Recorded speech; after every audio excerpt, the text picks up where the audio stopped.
आगे के क्या स्टेप्स लेना बाकी देखिए, एक बार इसको अच्छे से खुलवा दो, सफाई करवा दो, ताकि कोई आना शेड़ी ना आ सके। ठीक खाली है। आए नहीं जी, एक दो बार डेथ होगी अंदर, पड़ा रहा 2 दिन। बताया हाँ यहाँ पे अभी एक्शन नगर परिषद आए हैं और कुछ हमारे ऑफिसर आए हैं नगर परिषद के। तो आज डिप्टी कमिश्नर सिरसा, उनसे भी मेरी मीटिंग है। और ये देखिए, ये तो बिल्कुल हार्ट ऑफ द सिटी है ये जगह जो है। और यहाँ के हालात आपने देखा कि अगर यहाँ पे अकेले कोई 2 जने 3 जने भी आए तो भी यहाँ डर के मारे एंटर नहीं कर पाएंगे, इतना बुरा हाल इस जगह का है। आज तक ये किसी को मेरे हिसाब से 10 साल में आए, पहली बार आप आए।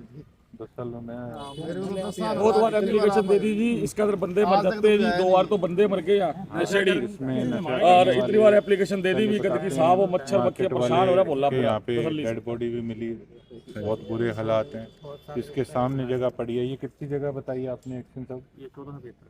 ये 1475 गज है। और इसके सामने वाली 2.5 कनाल होगी ये लगभग। सामने वाली कितनी जगह है जी? वो 2800 गज है। और उसके सामने जो सिटी थाने के साथ जो जगह पड़ी वो भी 1 किले के करीब, 1 किले के करीब वो जगह है। तो ये देखो कि 3 किले जगह। हमारे रेडी वाले परेशान हो रहे हैं, हमारे पार्किंग के लिए लोग परेशान हो रहे हैं, और इतनी इतनी जगह शहर के बिल्कुल बीच बिचाले पड़ी है। तो इन चीज़ों की तरफ अगर ध्यान दिया होता तो आज हमारे शहर के हालात क्या से क्या होते और नक्शा बदल गया होता।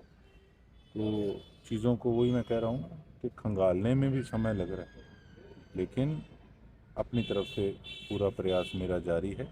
कहीं हम पार्किंग बनाने की सोच रहे हैं, कहीं हम रेडी वालों के लिए मार्केट बनाने की सोच रहे हैं। तो इन चीज़ों पे काम कर रहे हैं। अतिक्रमण को लेकर के सर लगातार आपके द्वारा मुहिम चली हुई है। मैं क्या करूँ, मुझे अब कई लोगों के मैसेज आए आज सुबह कि ये काम मत करो जी, घाटे में रहोगे जी, चुनाव सिर पे है जी, फलाना है ढिमकाना है। अब आप एक चीज़ देखो कि फिर तो सिर्फ वोटों की राजनीति होगी, तभी तो पॉलिटिशियंस से हमारे आने वाली पीढ़ी हेट करने लगी। कोई इंजीनियर बनने को राज़ी है, कोई डॉक्टर बनने को राज़ी है, लेकिन पॉलिटिशियन कोई बनने को राज़ी नहीं, क्योंकि आदमी चुनाव से पहले कुछ और बाद में कुछ और। लेकिन अगर हम उन चीज़ों की चिंता करते रहेंगे वोटों की, तो हम काम नहीं कर पाएंगे।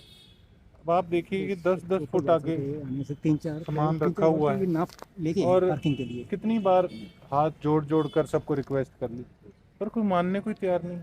तो क्या करें? अब ट्रैफिक जब जाम हो जाता है, गालियाँ तो एमएलए को पड़ेगी, क्योंकि हमने वोट लिए हैं।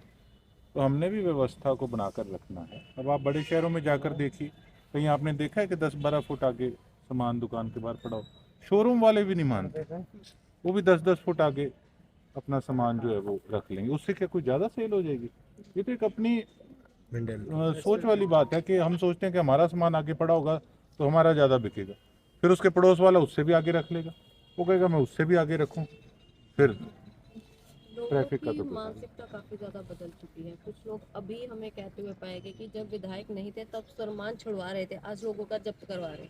नहीं, इस चीज को छुड़वा कैसे मैं बदलवाया उसका रहा जाएगा? था जी, जो कमेटी वाली गली है जी वहाँ फट्टे मैंने छुड़वाए थे। जी मैं खुद एज एमएलए वहाँ अब जाके भी आया हूँ, जब उनके फट्टे जब्त किए गए हैं। मैं जाके आया हूँ, उनको मैंने कहा है कि आप अपने फट्टे पीछे करके लगा लो, मैं उनको छुड़वाऊंगा। तो ये पहले भी जब वहाँ पे रोला पड़ा था, उसी चीज़ का पड़ा था कि पीली पट्टी से पीछे आप लगा लो, वो फट्टे वाले भी कहाँ जाएं। लेकिन जो दुकान वाला है या जो शोरूम वाला है, वो आदमी भी अगर 10 फुट सामान अपना बाहर निकाल के लगाएगा, फिर को कुछ मर्जी बोलता रहे। देखो, आदमी को अपना माइंड मेकअप करके चलना पड़ेगा कि मैंने काम किस प्रकार से करना है। कोई कुछ बोलता रहे। अब हमने एक गली पकड़ी थी, अब विपक्ष वाले भूमिका बना रहे हैं कि किस प्रकार से एमएलए को हमने इस लपेटे में लेना है। अब बता रहे हैं जी वो कोई हमने और गली बनाई थी अगली वाली, हमने उसकी पेमेंट करी। अब ये तो फिर ऑफिसर्स बताएं ना कि आपने गलत नाम, हाँ, आपने गलत नाम कैसे लिख दिया। ये कोई मजाक थोड़ी है। और अगर विपक्ष भी इस पे बात करेगा, इस प्रकार की टिप्पणी करेगा, इट मीन्स आप लोगों के दुश्मन हो। जो चीजें आज उजागर हो रही हैं, आप उस पर टिप्पणी करते हो, तो इसका मतलब आप लोग तो करप्शन को और करप्ट ऑफिसर्स को शय देने का काम कर रहे हो। तो कुल मिला के देखो, मैंने एक बात कही कि ज़्यादा चिंता करनी नहीं, अब का सोचना है। कल का किसने देखा है, कल क्या ना हो ना हो।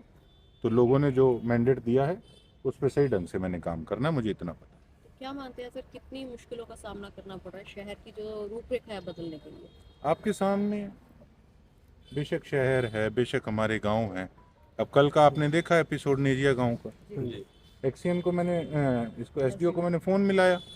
इनका एक्सीएन जो है वो तो किसी का फ़ोन नहीं उठाता, उसका तो हमने आगे एप्लीकेशन लगा रखी है, प्रोटोकॉल के अंदर उससे बात करेंगे।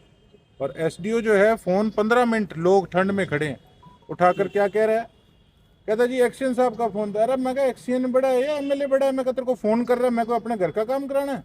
लोगों के काम के लिए मैं फ़ोन कर रहा हूँ तुमको, तुम फ़ोन नहीं उठा रहे हो। और ऐसी कौन सा रात को तुम बात कर रहे हो एक्सीएन से? आगे तुमने झंडे झुला रखे हैं इलाके के, सड़क महीने पहले बनी है, सारी इंटरलॉक टूट रही है। क्या रात को तू नक्शा खोल के एक्सीएन के साथ बैठा है, मेरे को ये बता दे। अब ये लोग कई कहते हैं जी एमएलए है, ऐसे नहीं बोलना चाहिए। अरे मैं तो पहले दिन से ऐसे बोलता था और ऐसे ही बोलूँगा।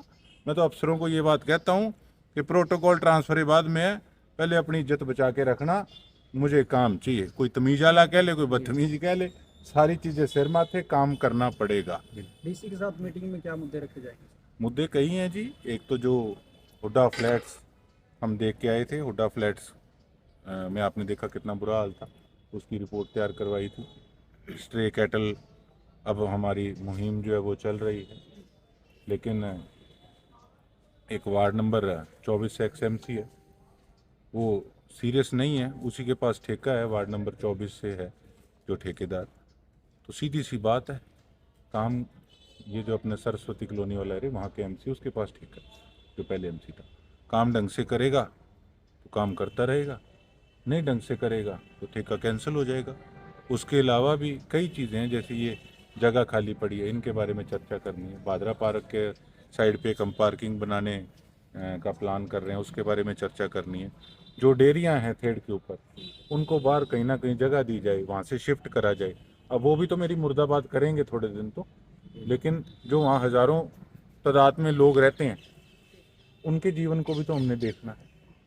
तो हर चीज़ की देखो अच्छाई भी होती है और कोई ना कोई नेगेटिविटी भी होती है, लेकिन जब तस्वीर बदलेगी फिर लोगों के सामने आएगा। कई मुद्दे हैं इस प्रकार। पार्किंग का मुद्दा है जो वो कितने समय में सुलझानी थी? देखिए, है तो सारी सरकारी प्रक्रिया, कब होगा कैसे होगा। अब 100 करोड़ का टेंडर जो है, 100 करोड़ के काम हमने 100 करोड़ के काम नगर परिषद को हमने लिख कर दे रखे हैं। एक्शन साहब आपके साथ खड़े, और ये तो कहेंगे नहीं अपनी तरफ से। पूर्व विधायक और उनका भाई रोज इनके साथ फ़ोन करके इनको धमकाने का काम करता है। ये ऐसे लीडरों को मैं कहना चाहता हूँ कि अपनी इज्जत अपने हाथ में होती है। जो आज पाठ पढ़ाते हैं ना कि अफसरों के साथ किस तरह से व्यवहार करना है, हम तो जनहित में बात करते हैं, और ये तो अपने निजी स्वार्थ के लिए बात करके और अफसरों को धमकाने का काम करते हैं। बेशक वो एक्सीएन है, बेशक वो कोई और ऑफिसर है, हमें काम से मतलब है और उसके अंदर किसी तरीके से कोई कोताही नहीं बरती जाएगी। किसी अफसर को किसी प्रकार से इनसे डरने की ज़रूरत नहीं है। कलम सरसा की जनता ने अपने भाई के, अपने बेटे के हाथ में दी है, और सरकार भी अच्छे से जानती है कि कौन जनहित में काम करता है और कौन निजी हित में काम करता है।